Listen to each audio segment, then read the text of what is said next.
YouTube, it's your boy David back again with another one. Game 5, Western Conference Finals. Let's talk about it. Starting with the first quarter, you know what I'm saying? The first quarter was amazing. That boy Marcus Morris thought he was the GOAT. The nigga thought he was Michael Jordan or something.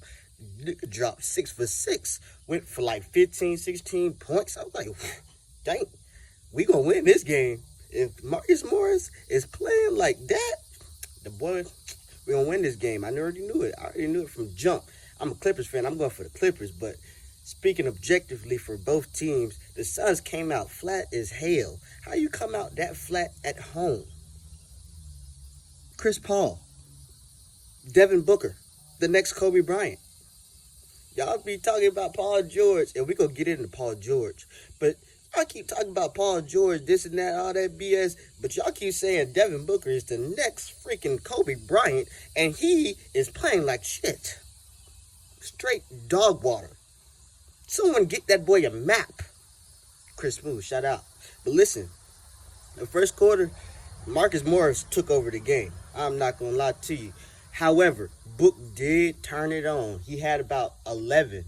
So yeah, Book did turn it on, but the Clippers came out on fire. From the defensive end, them boys got in that zone, and them boys was playing. The key part about the zone was them boys was getting rebounds. DeAndre Ayton didn't do a dang thing for the Clippers last night. Not a single thing to help them win this game. And that's real. Like, DeAndre Ayton got to play better. DeAndre Ayton plays like DeAndre Ayton, the Clippers will never win another game this series. And that's speaking from a Clippers fan. We will not win another series if DeAndre Ayton plays like a monster. But he did not play like a monster. He played like a midget. You hear what I'm saying? He played like a midget.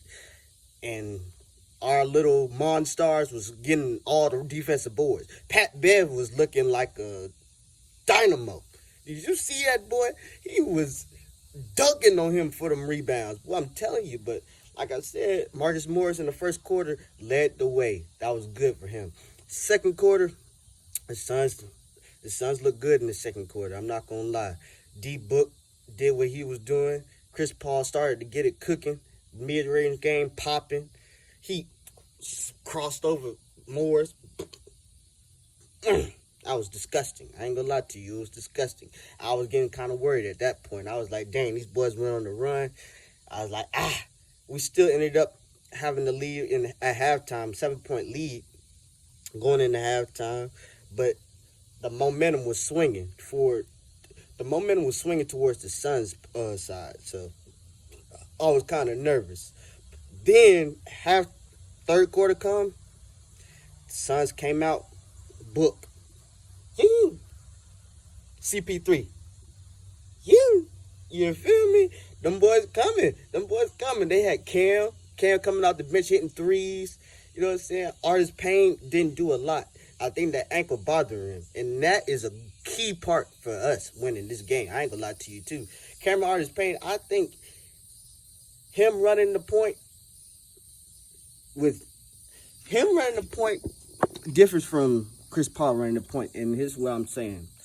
Cameron Artist Payne is quicker, faster, can shoot the three better, all that. So when he's on the court, they play faster. They swing the ball better. It just rolls. The offense rolls better. If Chris Paul's in the game, the ball sticks in his hand, and they run a high pick and roll the whole time. So, I mean, it's either him shooting the mid-range shot or he giving it to D8 and in the paint. But when Artist Payne in there, he either going to shimmy his dude, get to the bucket, he going to shimmy his dude, hit the three, or he going to shimmy his dude, hit somebody in the corner for a three. So him not playing well is great for us too. So like I said, in the third quarter, now we get to talk about Paul George. Paul George, first and foremost, let's start talking about the first half for Paul George. The first half for Paul George, I was about to throw my phone against the TV and break it, and I was going to have to pay for another one. I'm not going to lie to you. Paul George, what the fuck were you doing in the first half? I don't understand. Maybe he was saving himself for the second half, which in the second half, that boy came alive.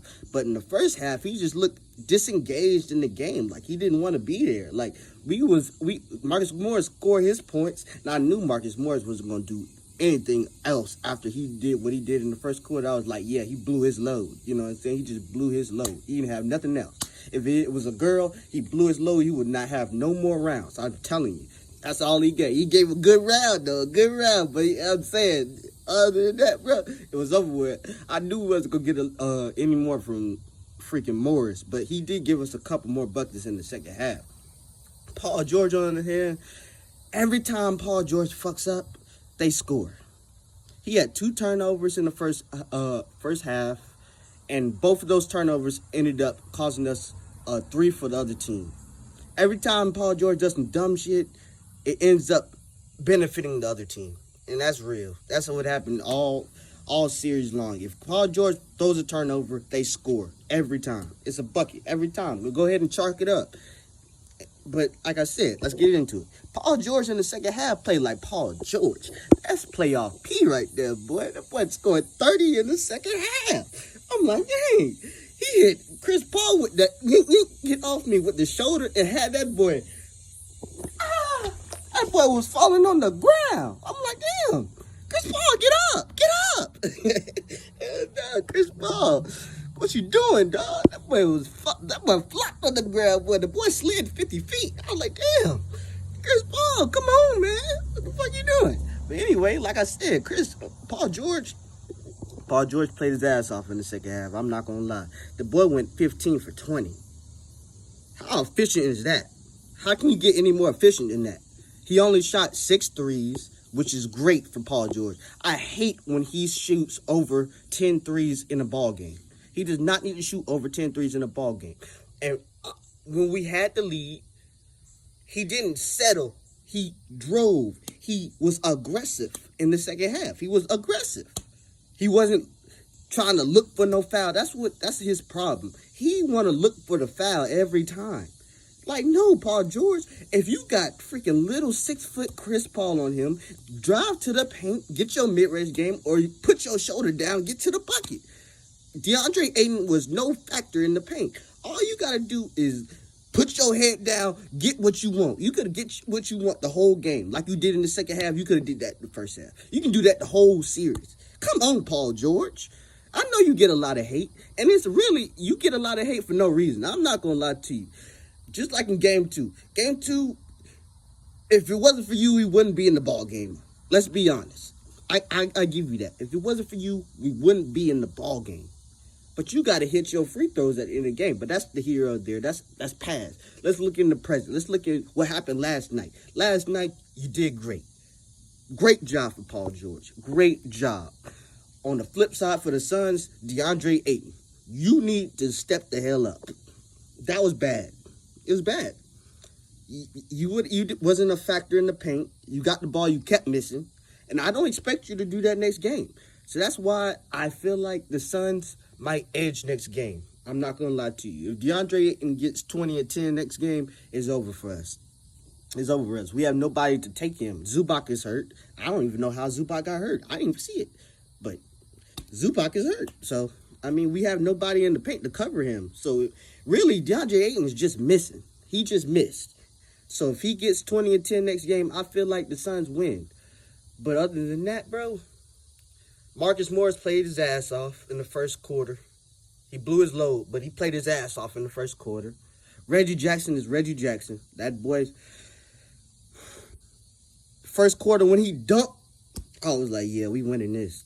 We winning this. That boy Reggie Jackson, boy, that boy a monster now. That boy a monster. That boy gonna get a contract soon. We need to, I don't know if the Clips can keep him, boy, but damn. That motherfucker, boy, that boy earned him some money this playoffs. Boy, the boy earned him some money. But Ty Lue keep making adjustments. That 2-1-2 zone killed them boys. We played explosive. Pat Bev was a pest. That boy was mocking the boy on the ground after he was flopping his stuff. They gave the boy a flagrant foul, and the boy was still playing hard defense. Y'all keep saying Pat Bev just foul all the time. No, Pat Bev plays real defense. And if the freaking refs let him play aggressive, it's really bad for the opposing team. He's really annoying, to be honest with you. He plays like me. Annoying. All in your grill. Let's get it. Let's go. Other than that, though, who am I missing? Who else was a standout performer? Jack. I gave Paul George his flowers. DeMarcus Cousins, great minutes off the bench. Great minutes. You hear me? Great minutes.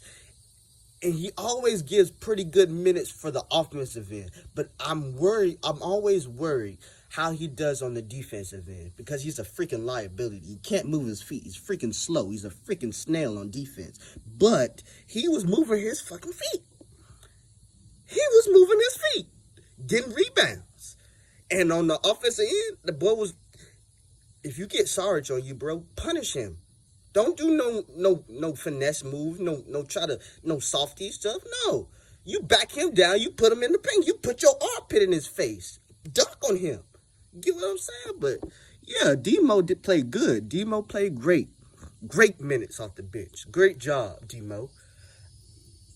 Other than that, man, that's the Game 5 recap. The Suns just got to play the Suns basketball. D-Book played decent. He got to play just a little bit better. DeAndre Ayton gets 20 and 10.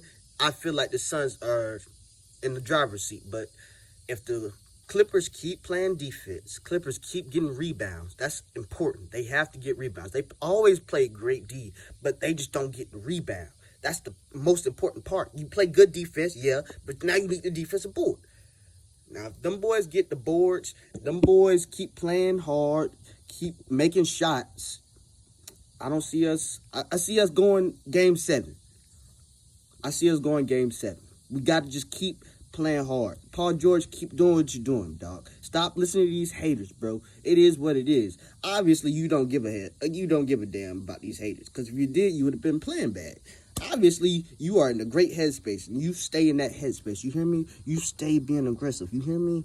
Keep putting your foot on these motherfuckers' neck. You hear me? Other than that, man, I'm David, and I'm out, boy.